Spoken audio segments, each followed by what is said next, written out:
Picture चालू करो बे। चलो भाई देखो अब मैं क्या करता हूँ। अरे रजत जी, शायद पहली बार ऐसा हुआ होगा राजनीति में। देखिए, जो व्यक्ति 50 साल की उम्र का है, यहाँ पर पता नहीं कितने हैं। अच्छा, लेकिन यहाँ हम नौजवान सिर्फ, बहुत बड़ी संख्या में है। नहीं, कुछ बुजुर्ग भी होंगे। हम लोग सिर्फ, मुझे याद है, स्कूल की उम्र तक ही अपनी मम्मी को साथ लेके जाते थे। बड़ी बहन हो या छोटी बहन हो, वो शायद 5वीं 6ठी कक्षा के बाद स्कूल के दरवाजे पर छोड़ने नहीं आते थे। अरे कहना क्या चाहते हो? जूम करो। ये अजीब एक कैंडिडेट है जो सांसद है तब भी लापता है, और जब वक्त टेस्ट का आया है तो कैंडिडेट स्वयं प्रत्यक्ष रूप से अपना एग्जाम देने भी नहीं आता है, किसी और को भेजता है। और आपको लगता है अमेठी की जनता ऐसे लापता व्यक्ति से अपेक्षा करेगी विकास, जो वोट मांगने तक ना आए? तेरा तो गेम बजाना पड़ेगा। चलिए शुरू करते हैं। अब जनता से पूछते हैं, अमेठी के भी बहुत सारे लोग यहाँ पर आए हुए हैं। सबसे पहले तो लखनऊ में आपका इस्तकबाल है। शुक्रिया। मेरा ये सवाल ये है, अभी जैसा आपने फरमाया कि कैंडिडेट लापता, तो राहुल जी के लिए आप ये कह रही हैं कि वो लापता रहते हैं लेकिन फिर भी वो बार बार जीतते हैं, तो ऐसा क्यों है? अभी मजा आएगा ना भिड़ो। और दूसरी चीज़ ये है कि मैं ये सवाल नहीं करूँगा कि आप इंटर हैं या बीए हैं, जो क्वालिफिकेशन के ऊपर अक्सर ये सवाल होते हैं। समझ रहे हो आप? समझ रहे हो?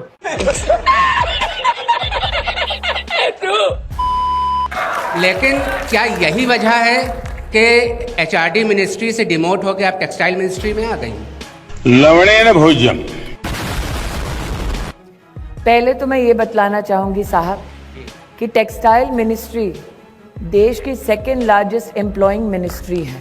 और लोगों को नौकरियां देने कब से छोटा काम हो गया साहब? अगर लोगों को नौकरी देना डिमोशन है, अगर किसी के घर में बरकत करना डिमोशन है, अगर किसी महिला के हाथ में सालाना और मंथली सैलरी दिलवाना डिमोशन है, किसी के बच्चों को 2 वक्त की रोटी दिलाना डिमोशन है, तो ऐसी डिमोशन साहब सराखों पर। दादा जी एक्टिंग की बादशाह कसम से बहुत अच्छी वीडियो बनाई है, सही जिसे को ना बहुत गुड हो गया जी। थोड़ी मर्यादा रखिए। यही नहीं, अभी और सुनिए।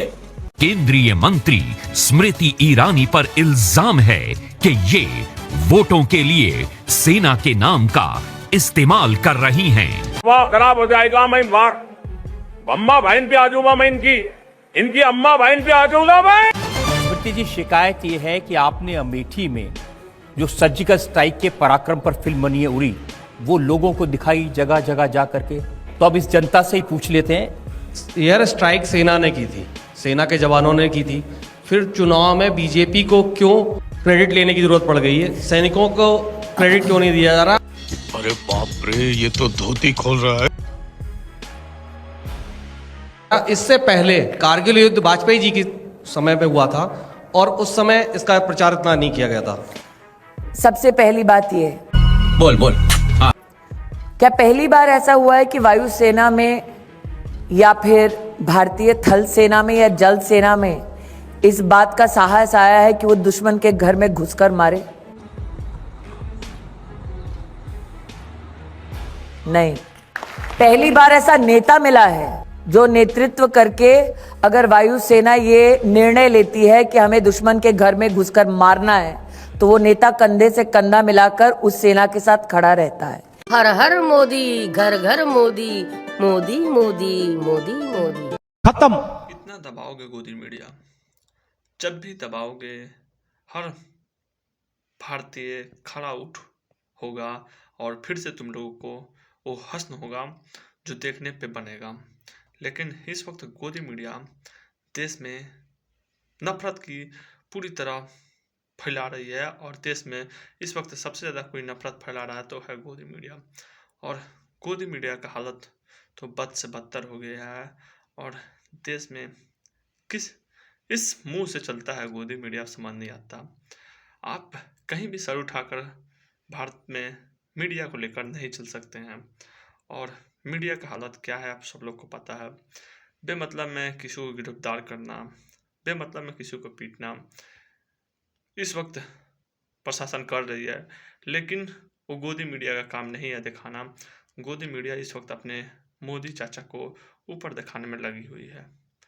आप लोग क्या लगता है गोदी मीडिया के बारे में, आप लोग जरूर बताइएगा।